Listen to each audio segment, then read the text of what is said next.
உணவுல மொத்தம் 5 வகை இருக்கு. அந்த வகைகளை பார்த்துடலாங்க.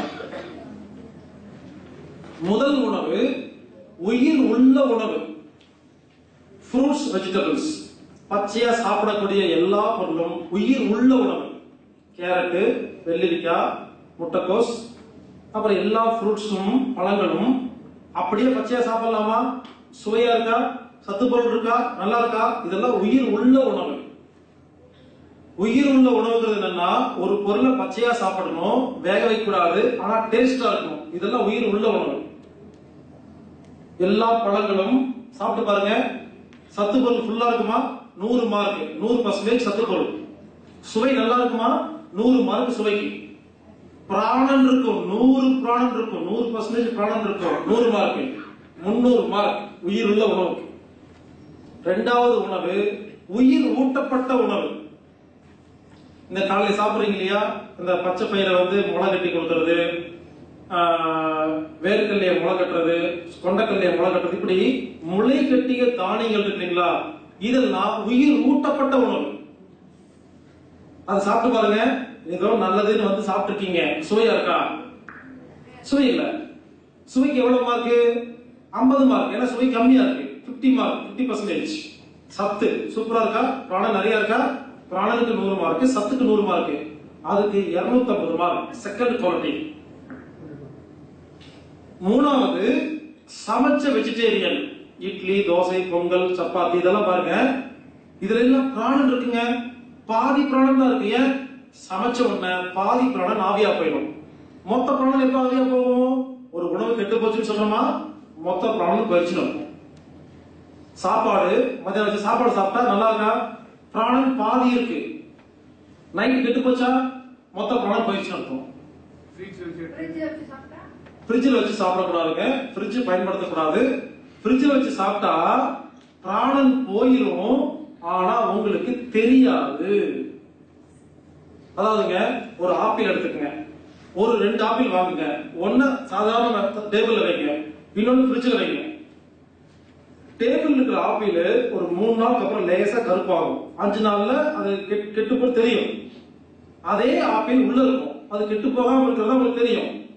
ஆனா அந்த ஆப்பிள் எடுத்து பாருங்க, கடிச்சு பாருங்க, அதுல சத்தே இருக்காதுங்க. ஃப்ரெஷ் ஆப்பிளை கடிக்கும் பொழுது சுவை இருக்கும், கடினம் கெட்டியா இருக்கும். 5 நாள் ஃப்ரிட்ஜுக்குள்ள வச்ச ஆப்பிள் நீர்த்து போய் தண்ணி மாதிரி இருக்கும், சுவை இருக்காது, சத்து இருக்காது. ஏன் தெரியுமா?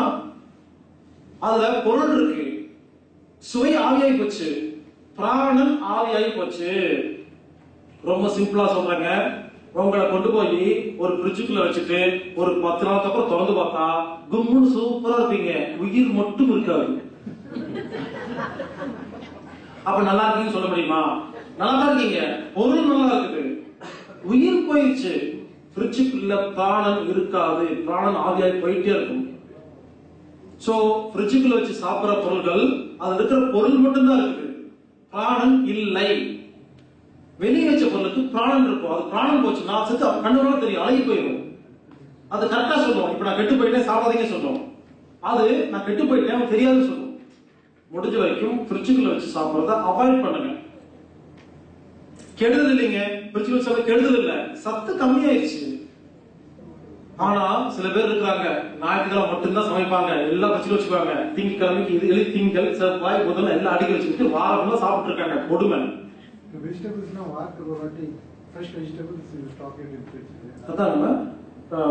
டெய்லி வாங்கி சாப்பிட்டா பிராணன் லெவல் அதிகமா இருக்கும். ஃப்ரிட்ஜுக்குள்ள வச்சா பிராணன் லெவல் கம்மியா இருக்கும். நான் கெடுதல் சொல்ல, சத்து குறையுதுன்னு சொல்ல, புரிஞ்சுக்கவே சொல்ல. 100% பயன்படுத்த வேண்டாம்னு சொல்ல, புரிஞ்சுக்கிட்டு பயன்படுத்தணும். ஒருவேளை பக்கத்திலே கடை இருக்குன்னா டெய்லி வாங்கிட்டு வாங்க, வேற வழி இல்லைன்னா பால் வாங்கிட்டு வாங்க. நான் சொல்றேன், முடிஞ்ச வரைக்கும் வெளியே வைங்க, ஃப்ரிட்ஜில் வைக்காதீங்க. கெட்டு போனா தூக்கி வீசுங்க, கெட்டு போனா சாப்பிடுங்க, பிராணம் சூப்பரா இருக்கும். காத்து ஒரிஜினல் காத்து படணுங்க, அப்பதான் பிராணம் ரிசீவ் பண்ணும். உயிரோடு இருக்காது, உயிரோடு இருக்குது. வெளியே வச்சா பிராணம் ரிசீவ் பண்ணிட்டு இருக்கும், உள்ள வச்சா பிராணம் போயிட்டு இருக்கும். இரண்டாவது உணவு முளைகட்டிய தானியம். மூன்றாவது உணவு சமைச்ச உணவு, வெஜிடேரியன். சமைச்சா சத்து பாதி போயிருமா?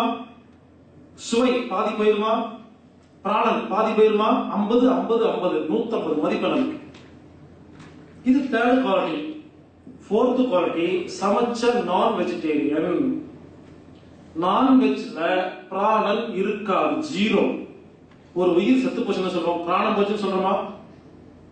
காய்கறி பழங்கள்ல பிராணன் இருக்குங்க. நான்வெஜ்ல பிராணன் ஜீரோ, பிராணனே இருக்காது. ஆனா சத்து பொருள் இருக்கும், 100 மார்க். சமைச்சா பாதி, 50 மார்க். சுவை இருக்காதா? சுவை ஜீரோ. நீங்க பச்சையா நான்வெஜ் சாப்பிட்டு பாருங்க, சுவையாவா இருக்கு?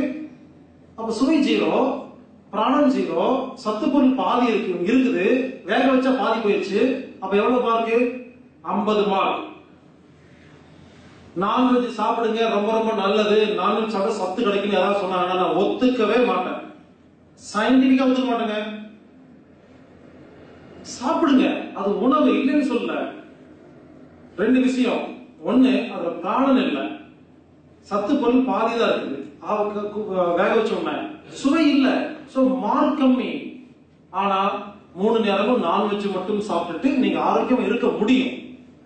ஆனா அதே குவாண்டிட்டி வெஜிடேரியன் சாப்பிட்டீங்கன்னா இன்னும் நல்ல ஆரோக்கியமா இருக்கலாம். ஏன்னா பிராணன் இருக்கு, நமக்கு பிராணன் தேவை.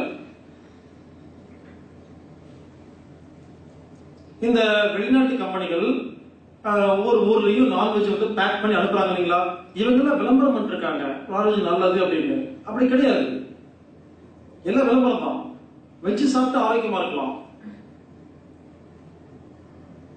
யாராவது நான்வெஜ் சாப்பிடுறவங்கள என்ன மாதிரி டெய்லி காலைல 10 to 6 மணிக்கு மைக்கு பிடிச்சி பேச சொல்லுங்க, முடியுமா? அதுக்காக சொல்ல, பிராணம் தான் நமக்கு நோக்கம், பிராணங்க. நான்வெஜ் கிடையாது.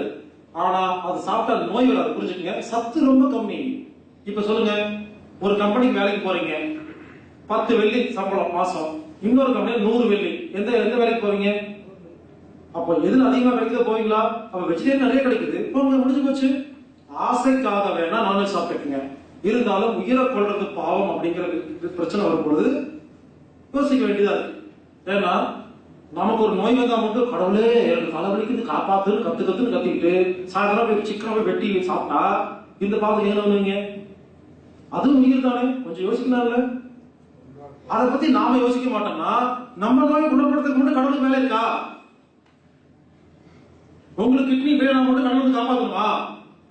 அந்த பாவம் குட்டி கோழி அழுது ஐயோ கடவுளை காப்பாத்து கத்திருக்குமா? கத்திருந்து வெட்டிருக்கீங்களா? கொஞ்சம் யோசிச்சு பார்த்தா சாப்பிட தோணாதுங்க. உலகத்தில் இருக்கிற எல்லா உயிரிலையும் நம்ம உயிரை நினைக்கணும். என்ன கடல் எல்லாமே மீன் ஸ்கூலுக்கு போகுது, 3 மீன் திரும்பி வருது. இந்த சுனாமி வந்துச்சு இல்லைங்களா? ஒரு 10,000 பேர் செத்து போனாங்க இல்லைங்களா? நான் கேட்கிறேன், இவங்க இவ்வளவு அழுகிறாங்க, ஐயோ சுனாமி வந்துருச்சு எல்லா செத்து அழுகிறாங்க இல்லையா? எனக்கெல்லாம் ஒன்றும் கவலை எல்லாம் இல்லை. ஏன் தெரியுமா? ஒரு 10,000 பேர் செத்து போயிட்டு அழுதிங்களா உட்காந்து? இந்த 10,000 பேர் மீனர்களா? பீச் வரமா யாரு இருப்பா? மீனர்கள் தான் இருந்தாங்க, செத்து போனாங்களா? இந்த 10,000 பேர் டெய்லி கடலுக்குள்ள போயிட்டு வலைய போட்டு டெய்லி ஒவ்வொருத்தரும் லட்சக்கணக்கான மீனை கொண்டு நான் மீன் நிறைய சாகடிச்சுன்னு சொல்றீங்களா? எத்தனை மீன் கொலை பண்ணீங்க? ஒரு நாள் வந்து 10,000 செத்து போனா கவலைப்படுவீங்களா? யார் செத்தாலும் கவலைப்படணும். அவன் மீன் செத்து போனா கவலைப்பட்டீங்களா? அப்படின்னு கொண்டாடுனீங்கல்ல, மீன் கொண்டாடும். இன்னைக்கு 10,000 பேர் செத்து மீன் கொண்டாடும். அதெல்லாம் பாக்கி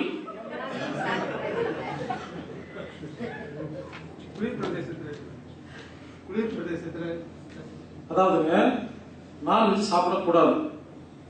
வேற வழியே இல்ல. அண்டார்டிகா போயிட்டீங்க, அங்க இன்னுமே கிடைக்கல, உயிர் வாழ்றதுக்கு வேற வழி இல்லாம சாப்பிடணும் தான். அப்பதான் யோசிக்கணும். முடிஞ்ச வரைக்கும் அவாய்ட் பண்ணணும். நோய் கிருமி உள்ள போனா நம்ம உடம்பு கொலை பண்ணுதுன்னு பார்த்தோமா, அதுவும் பாவம் நினைக்கூடாது. எங்கெல்லாம் முடியுமோ முடிஞ்ச வரைக்கும் அவாய்ட் பண்ணணும். உங்களுக்கு உயிரை கொன்னா பாவம்னு தோணலன்னா பண்ணுங்க, சாப்பிடுங்க. மனசுல உயிரை கொன்னா பாவம்னு தோணும் போது பண்ணா தப்பு. மனசுதான் காரணம், எண்ணம் தான் காரணம். அதனால முதல் உணவு உயிருள்ள உணவு, அதுக்கப்புறம் உயிர் ஊட்டப்பட்ட உணவு, அதுக்கப்புறம் சமைச்ச வெஜிடேரியன், அதுக்கப்புறம் சமைச்ச நான் வெஜிடேரியன். இது 4 கேட்டகரி ஆச்சா? 5வது கேட்டகரி நெகட்டிவ் ஃபுட்ஸ். இல்லை, ஃபாஸ்ட் ஃபுட்னா ஃபர்ஸ்ட் கேட்டகரி, செகண்ட் தான் வரும். நான் சொல்ல நெகட்டிவ் ஃபுட் அப்படிங்கிறது அது உணவே கிடையாது. லார்ஜரி வஸ்து, போதை பொருள், சாராயம், சிகரெட், தண்ணி, இந்த மாதிரிலாம். இதெல்லாம் உடம்புல போய் சத்து கொடுக்கறது இல்ல, இருக்கிற சத்து எடுத்து செலவு பண்ணிட்டு போகுது. சோ போதைப் பொருள் ஜீரோ பயன்படுத்தவே கூடாது. அது நெகட்டிவ் ஃபுட்ஸ். இப்ப யோசிங்க, நீங்க எதை நோக்கி போகணும்? முடிஞ்ச வரைக்கும் இயற்கை உணவு நோக்கி போகணும். ஆனா 3 நேரம் இயற்கை உணவு சாப்பிடுங்கன்னு நிகழ்ச்சி நடத்திடலாம். எல்லாரும் கைதட்டுவீங்க, சூப்பர்னு. போன உடனே என்ன ஆகும்? ஒரு 3 மாசம் ஒழுங்கா இயற்கை உணவு மட்டும் சாப்பிட்டு இருப்பீங்க. 4வது மாசம் பக்கத்துல ஒருத்தர் சப்பாத்தி சாப்பிட்டு இருப்பாரு. ஐயோ வாய்க்கு ஒண்ணு சாப்பிடுவீங்க, முடிஞ்சு போச்சு, ஆரம்பிச்சிருவீங்க. சோ நமக்கு ஆசை இருக்குது. அதனாலதான் இங்க எப்படி நம்ம டைப் பண்ணிருக்கிறோம்? காலை இயற்கை உணவு கொடுத்தாங்களா? சோ காலையில உடம்புக்கு பிராணன், சத்து எல்லாம் சேர்ந்துச்சா? மத்தியானம் சாப்பாடு, குழம்பு, ரசம், மோர், பாயாசம், எதுக்கு? அப்பளம் எல்லாம் எதுக்கு? அறுசுவை உணவு மனசுக்கு. நைட்டு ஏன் கஞ்சி? கஞ்சி சாப்பிட்டா சீக்கிரமா ஜீரணமாகும். வேற எந்த பொருளும் அவ்வளவு சீக்கிரம் ஜீரணமாகாது. நைட்டு வயிற்றுக்குள்ள எதுவுமே இருக்கக்கூடாது. நைட்டு சாப்பிடவே கூடாது. சாப்பிடறதா இருந்தா கஞ்சி மட்டும் நைட்டு சாப்பிட்டு படுத்து பாருங்க. நைட்டு வயிற்றுக்கு வேலை இல்லையா? சீக்கிரமா தூங்குவீங்க, நிம்மதியா தூங்குவீங்க, ஆனந்தமா தூங்குவீங்க. தூக்கம் ஒழுங்கா இருக்கும், மனசு தெளிவா இருக்கும். பகலுக்குள்ள எல்லா ஒர்க்கும் நான் ஒழுங்கா பார்க்கலாம். எது சாப்பிடறதா இருந்தாலும் மத்தியான நேரத்தில் சாப்பிடுங்க, ஈவினிங் சாப்பிடுங்க. நைட்டு மட்டும் கஞ்சி குடிங்க, காலையில இயற்கை உணவு சாப்பிடுங்க. டெய்லி பண்ண வேண்டாம். நான் சொல்றது என்னன்னா, வாரத்துல நைட்டு 2-3 நாளாவது கஞ்சி குடிங்க. ஒரு நாள் சப்பாத்தி அந்த மாதிரி போய்க்குங்க. ஏன்னா அது நைட்டு சாப்பிடணும், அப்ப நைட்டு தான் சமைக்கலாம் முடியும், ஒத்துக்கிறேன்.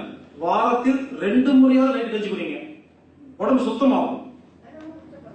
இடம் பிடிச்சா ரொம்ப ரொம்ப நல்லது. நான் ஒரு ஆப்ஷன் சொல்றேன், சுத்தமா நிறுத்தாம இருக்கிறது. இல்ல அரிசி கஞ்சி, கோதுமை கஞ்சி, கேழ்வரகு. எது கஞ்சி சொல்றோம்னா, கஞ்சியில தான் நம்ம மசாலா பொருள் போட மாட்டோம். ஒரு சட்னி மட்டும் வச்சுக்கலாம் தொட்டுக்கிறதுக்கு. எந்த அளவுக்கு மசாலா பொருள், ஒரு சப்பாத்தி குருமா ஜீரணம் லேட்டா இருக்கு. எந்த அளவுக்கு மசாலா பொருள் நிறைய போடுறோமோ வயிற்றுக்கு ரொம்ப நேரமாக ஜீரணம் பண்றது. அப்ப நைட்டு தூக்கம் வர மாட்டேங்குது யாருக்குமே. சாப்பிடலாம், நல்லது. நைட்டு சாப்பிடும் போது சிம்பிள் ஃபுட்டா யோசிக்குங்க. நிறைய சேர்க்கக்கூடாது, சிம்பிளா இருக்கும்.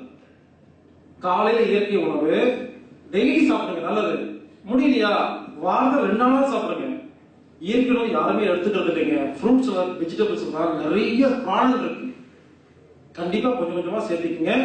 இந்த டயட்டை ஃபாலோ பண்ணீங்கன்னா இனிமேல் நம்ம ஃப்ரூட்ஸ்க்கு தனியா ஒதுக்க வேண்டாம். அதுக்காக ஃப்ரூட்ஸ்க்கு அடிமையாக வேண்டாம். கஞ்சி எல்லாமே கலந்துடணும். மாத்தி மாத்தி சாப்பிடுங்க. எப்பப்பெல்லாம் ஞாபகம் வருதோ கஞ்சி வைங்க, எப்பப்பெல்லாம் ஞாபகம் வருதோ ஃப்ரூட் சாப்பிடுங்க. மற்ற ரெண்டு சாப்பிட்டு இருக்கோம், எல்லா ஃப்ரூட்ஸ் சாப்பிடலாம். எது உங்க நாக்குக்கு பிடிக்குதோ அது சாப்பிடலாம், எது நாக்குக்கு பிடிக்கலையோ அதை சாப்பிடக்கூடாது.